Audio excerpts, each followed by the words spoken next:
안녕하세요. 건강프라임 김아른입니다. 우리나라는 비만율이 OECD 국가들 중 낮은 편이지만 최근 성인 비만율이 가파르게 오르고 있는 추세입니다.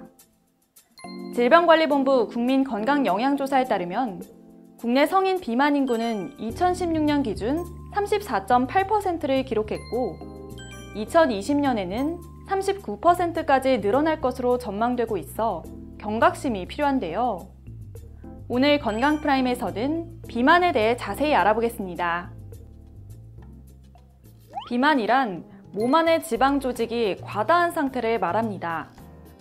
보통 체중이 많이 나가면 비만이라고 생각하지만 비만이 아니어도 근육이 많은 사람은 체중이 많이 나갈 수 있기 때문에 신체 비만 지수, 즉 체질량 지수로 비만 여부를 판단합니다.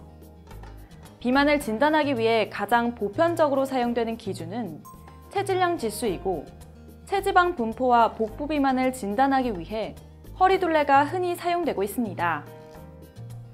체질량 지수는 체중을 신장의 제곱으로 나누어 비만도를 가늠하는 지수인데 세계보건기구에 따르면 체질량 지수가 30 이상이면 비만으로 분류하고 있습니다. 한국을 포함한 아시아에서는 체질량 지수가 25 이상일 경우에 비만의 1단계로 진단합니다. 비만은 여러 신진대사와 관련된 질환이 동반되며 각종 성인병을 유발시키기 때문에 반드시 치료해야 할 질병인데요. 그렇다면 비만의 합병증은 무엇인지 전문가를 통해 알아보겠습니다. 비만의 합병증은 여러 가지가 있을 수 있는데요. 가장 크게 영향을 미치는 것 중 하나가 고혈압, 그리고 당뇨 같은 것들이 있고요. 고혈압, 당뇨가 있으면서 고지혈증, 그리고 이제 비만이 심하게 되면 이제 숨 쉬는 것도 이제 힘들게 되거든요. 그래서 이제 폐쇄성 무호흡증이 생기게 되고 천식이나 다른 이제 폐질환의 발생률을 높이게 됩니다. 그리고 여성분들 같은 경우에는 여러 가지 호르몬의 불균형으로 인해서 불임도 이제 유발할 수 있게 되고, 또 최근에는 여러 가지 암의 발생과도 관련이 있다고 보고가 되어 있는데요. 유방암이나 대장암, 그리고 자궁 내막암 같은 경우도 비만이 이제 심해지는 경우에 그런 암들의 발생이 증가한다고 알려져 있습니다. 이렇게 비만을 질병으로 인식하고 적극적으로 치료해야 하는 자세가 필요한데요. 비만을 치료하게 되면 사망률이 30%까지 감소하는 것으로 나타났고 동반 질환도 96% 정도 개선시킬 수 있습니다. 또 2019년 1월부터 비만대사 수술에 요양급여가 적용되면서 기존의 내과적 치료와 생활습관 개선으로 치료되지 않거나 비용 문제로 치료를 미뤄왔던 고도비만 환자도 적극적으로 치료를 받을 수 있게 됐습니다. 이제 비만과 관련돼 제기되는 몇 가지 궁금증들을 알아보겠습니다.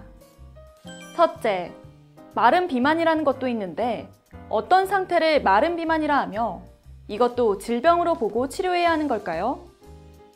마른 비만 자체가 의학적 용어는 아니지만 보통 체질량 지수는 높지 않지만 팔다리는 가늘고 복부에만 지방이 과다하게 축적된 사람들을 마른 비만이라 부릅니다. 흔히 E티형 체형이라고도 하는데 남성의 경우 복부둘레가 90cm 이상, 여성은 85cm 이상으로 측정되면 복부 비만으로 진단합니다. 둘째, 비만 환자가 가져야 할 좋은 생활 습관은 무엇일까요? 우리나라는 탄수화물 위주의 식단이 주로 보급되어 있는 편인데 탄수화물의 과잉 섭취를 줄이고 채식과 단백질 위주로 식사를 하는 것이 좋습니다.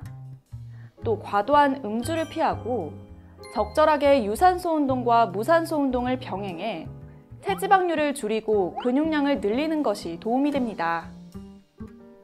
셋째, 비만의 치료법은 무엇인가요? 비만은 먼저 식이요법과 운동요법을 통해 섭취 칼로리와 소비 칼로리를 조절하고 행동요법을 적용하는데요. 그래도 큰 효과가 없을 경우 약물 치료나 수술 치료를 병행할 수 있습니다.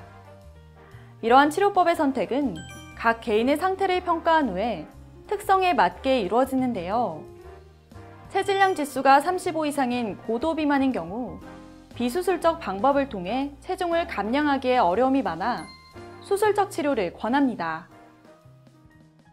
이제 비만 수술은 여러 가지가 있는데요. 그래서 한 50년 동안 이제 많은 수술법들이 이제 개발되어 왔습니다. 그래서 최근까지 이제 많이 사용되던 위 밴드 수술은 이제 합병증과 그런 여러 가지 이제 효과 면에서 우월하지 않다는 것이 증명이 되어서 요새는 많이 시행되지 않고 있고요. 최근에 제일 많이 시행되는 비만 수술은 크게 두 가지입니다. 위 소매 절제술과 루아이 위 우회술이 있습니다. 위 소매 절제술 같은 경우는 위를 바나나 모양으로 이렇게 수직으로 이제 절제를 해서 많은 음식을 먹지 못하게 하고 쉽게 포만감을 느끼게 하는 그런 수술이고요. 루아이 위 우회술 같은 경우는 위를 일단 조그맣게 용적을 줄여주고 음식을 섭취하게 되면 바로 위에서 소장으로 이렇게 우회할 수 있게 만들어줘서 그런 체중 감소 효과를 얻을 수 있게 하는 수술입니다. 비만은 바로 증상이 나타나는 것은 아니지만 치료하지 않고 방치하게 되면 큰 질환으로 발전할 수 있습니다. 따라서 개인에 맞는 적극적인 치료를 통해 개선하려는 인식이 중요한데요. 수술에 대한 막연한 두려움을 갖기보다 반드시 병원을 방문해 전문의와 상담하시기 바랍니다. 지금까지 건강프라임 김아련이었습니다.